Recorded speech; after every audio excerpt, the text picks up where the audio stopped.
প্রথম ৪ দিনেই মেগাস্টার শাকিব খানের 'প্রিন্স' সিনেমাটা প্রায় ১১.৫ কোটি টাকার গ্রস কালেকশন করে ফেলেছে প্রথম ৪ দিনেই। তাও প্রথম ৩ দিন স্টার সিনেপ্লেক্সে কোনো শো চলেনি 'প্রিন্সের'। চতুর্থ দিনে মাত্র ২টো শো চলেছে আমরা জানি। সবকিছু ঠিকঠাক থাকলে আজকে পঞ্চম দিন থেকে স্টার সিনেপ্লেক্সের বিভিন্ন শাখায় 'প্রিন্স' সিনেমাটা চলতে দেখা যাবে। তো স্টার সিনেপ্লেক্সের এত বড় একটা বিজনেস, এত বড় একটা বক্স অফিস যেটা মিস করেছে 'প্রিন্স' টিম, তারপরেও ঈদের চতুর্থ দিনের শেষে এসে অলমোস্ট ১১.৫ কোটি টাকার একটা গ্রস কালেকশন, এটা মেগাস্টার শাকিব খান ছাড়া অসম্ভব। আমি প্রথমত বলে রাখতে চাই, আমি দেখলাম ২-১ জন আমাকে কমেন্ট সেকশনে লিখছেন যে, "বাংলাদেশে তো কোনো ই-টিকিটিং এর ব্যবস্থাই নেই, তাহলে আপনি কিভাবে বক্স অফিস কালেকশন বলছেন?"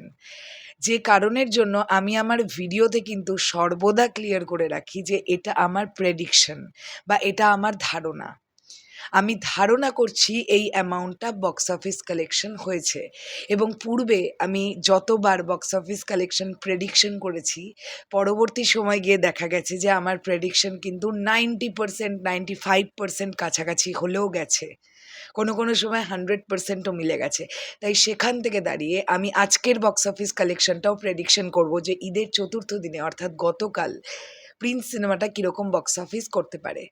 দেখুন, আমাদের একটা বিষয় বুঝতে হবে যে গতকাল থেকে স্কুল, কলেজ, অফিস, আদালত ইত্যাদি খুলে গেছে, মানে ঈদের ছুটিটা কিন্তু শেষ। তো স্বাভাবিকভাবেই প্রথম ৩ দিন যে পরিমাণ মানুষ 'প্রিন্স' দেখতে যাবে, কর্মব্যস্ততার মধ্যে বা অফিস কাছারি খুলে গেলে কালেকশন কিছুটা হলেও ড্রপ করবে। এটা শুধু 'প্রিন্স' বলে না, যেকোনো সিনেমার ক্ষেত্রে সেম সিচুয়েশনই হয়। তারপরে গিয়েও আমরা দেখেছি গতকাল সিঙ্গল স্ক্রিনে সাভার সেনা অডিটোরিয়াম, ময়মনসিংহ ছায়াবাণী, যশোরের মণিহার, ঢাকার মধুমিতা সিনেমা হল, গতকালও পাবলিক রিঅ্যাকশন ভিডিও এসেছে। এছাড়াও আরও আমি অনেক সিনেমা হলের নাম হয়তো করতে পারলাম না, যেগুলোরও পাবলিক রিঅ্যাকশন ভিডিও কিন্তু আমাদের সামনে এসেছে। এছাড়া ব্লকবাস্টার সিনেমাস বলি বা আমরা লায়ন সিনেমাস বলি, অথবা মমিনের কথা বলি, কি শ্যামলীর কথা বলি, গ্র্যান্ড সিলেট মুভি থিয়েটারের কথা বলি, প্রতিটা জায়গায় গতকালও কিন্তু দারুণ রেসপন্স দেখা গেছে। ওয়ার্কিং ডে অনুযায়ী দারুণ রেসপন্স দেখেছে 'প্রিন্স'। তো আমার ধারণা গতকাল মাল্টিপ্লেক্স চেন থেকে 'প্রিন্সের' কালেকশন ওই মোটামুটি ১২ থেকে ১২.৫ লক্ষ টাকা মতন হয়েছে। আজকে থেকে কিন্তু কালেকশনে জাম্প আসবে, তার কারণ স্টার সিনেপ্লেক্সটা অ্যাড হবে আজকে থেকে, ঈদের ৫ম দিন থেকে। তারপরেও বলা যেতে পারে প্রথম ৩ দিন যে স্ট্রং বিজনেসটা 'প্রিন্সেস' স্টার সিনেপ্লেক্স থেকে হতে পারত, সেটা কিন্তু মিস হয়ে গেছে। তো এটা একটা অবশ্যই খারাপ লাগার জায়গা। কিন্তু তারপরেও আমি বলতে চাইছি যে মাল্টিপ্লেক্স চেনে কিন্তু আজকে থেকে একটা জাম্প আসবে, কারণ স্টার সিনেপ্লেক্সের বক্স অফিসটা অ্যাড হবে। আমার ধারণা গতকাল মাল্টিপ্লেক্স চেন থেকে ওই মোটামুটি ১২ লাখ, ১২.৫ লাখ টাকা মতন বক্স অফিস কালেকশন করতে পেরেছে 'প্রিন্স'।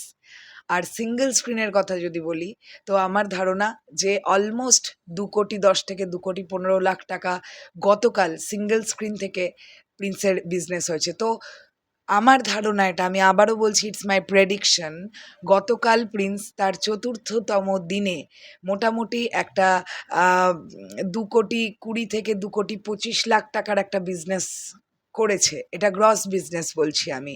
যদি সেটাই হয়, তাহলে প্রথম ৩ দিন কমপ্লিট করে 'প্রিন্স' ৯,০০,০০,০০০ টাকার গ্রস কালেকশন মতন করতে পেরেছিল। তার সঙ্গে যদি আমরা মোটামুটি ২,১৫,০০,০০০ বা ২,২০,০০,০০০ টাকা বা ২,২৫,০০,০০০ টাকা যোগ করি, তাহলে দাঁড়াচ্ছে ১১,২০,০০,০০০ বা ১১,২৫,০০,০০০। তো অলমোস্ট ১১.৫ কোটি টাকার একটা বক্স অফিস কিন্তু 'প্রিন্সের' প্রথম ৪ দিনের শেষে হয়েছে। এটা gross box office collection, and এটা আমার প্রেডিকশন। ঠিক আছে? এবার আপনাদের কি মনে হচ্ছে সেটা অবশ্যই কমেন্ট সেকশনে জানান। শেষ করলাম ভিডিওটা। তাহলে এখনের জন্যে টাটা।